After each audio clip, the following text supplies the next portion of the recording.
Today, we are going to show you how to launch SuperAPI Frontend Development Custom Development on WDP.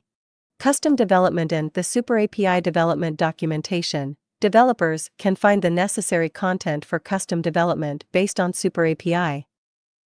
In the first application section, developers can copy the sample code. After opening the sample code, there are two key parameters that developers need to modify according to their actual situation. The first one is the WDP service address, and the second is the rendering token of the example. The WDP service IP address can be obtained from the browser address bar. The rendering token can be obtained by clicking on Get Rendering Token in the example. After modifying, save the file as an HTML file.